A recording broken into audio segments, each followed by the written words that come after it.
the CEOs of Ben and Jerry's, the ice cream company, that they went so much outrage and they got arrested? Yeah. Yeah, it's like who got arrested, Moses? The CEOs of Ben and Jerry's. Yeah, I saw that. They got arrested. You didn't see on that? They were saying F Nazis, F police brutality, Black Lives Matter. You know, they're on some not only reparations, but you know, the legislation that basically allowed the dehumanizing of people from back to 1619. They have a whole plan on their website with 4 points of things that need to be addressed. Not only about Mr. Floyd's family, but about slavery and Jim Crow and segregation and the whole thing. The cost of all this has to be fixed because black and brown people have paid an immeasurable price. You can go on their website. They're pissed. Mm-hmm. They're pissed. This isn't just George Floyd. This is historical. They go back and start talking about noting that this started in 1619. And sure. They're not pulling any punches. And this is Ben and Jerry's. Technically, you say this doesn't affect them. This affects all of us. If we have a heart and we have humanity in our hearts, this is going to affect everybody. So yes, people who would rather turn and not pay attention to it because they figure the price is too big. The price is too big.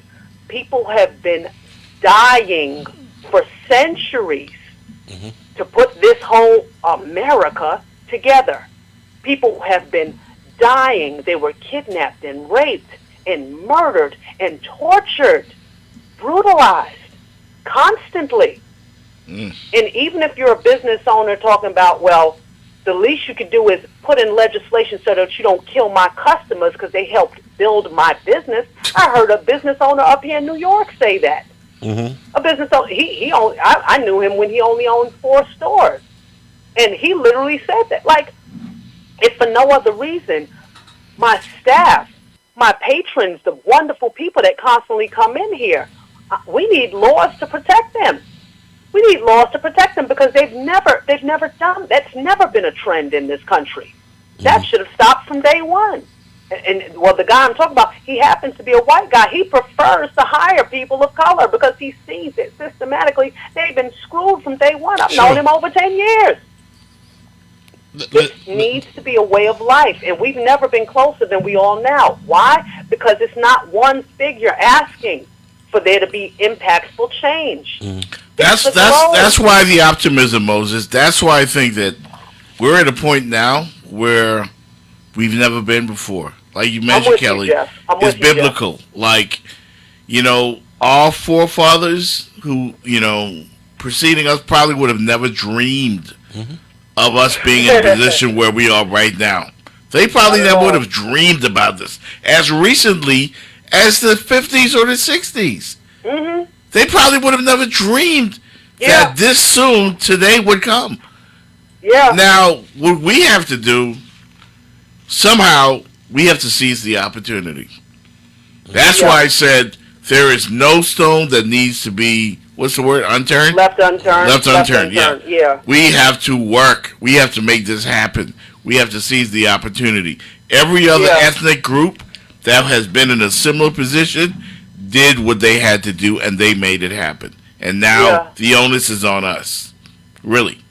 Yeah, I don't think it's so much of what, because something is going to have to happen in terms of how they treat us. It's going to be about, how we treat each other. I had another shocker a few days ago because I didn't know this.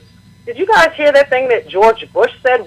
He made this long statement, and one of the things he said, it remains a shocking failure that many African Americans, especially young African American men, are harassed and threatened in their own country. Like, I never thought that I'd live to see the day when I'd hear somebody like that make that statement publicly. This is a very distinct time, and it's like, I feel like if we have an opportunity to get the ear of people who are holding keys, people who have the means to help fix this, we do need to keep our foot on the gas. And then it's like, it's not so much after that, because once they pay us, it's great.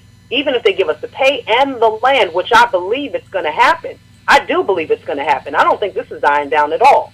because the world just won't shut up, and I'm with that.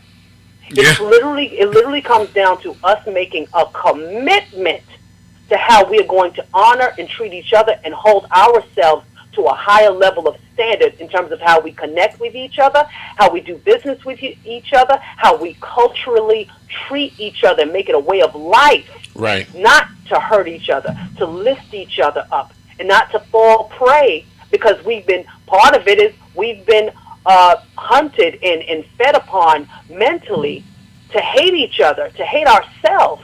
That needs to become undone, because you can give us all the money in the world, and if that house is divided, that right there is going to be a hell of a fight. Well, you know what? That right there is going to be a hell of a fight. Let me tell you something. That's part. And let me tell you something. That's part of the healing that needs to take place.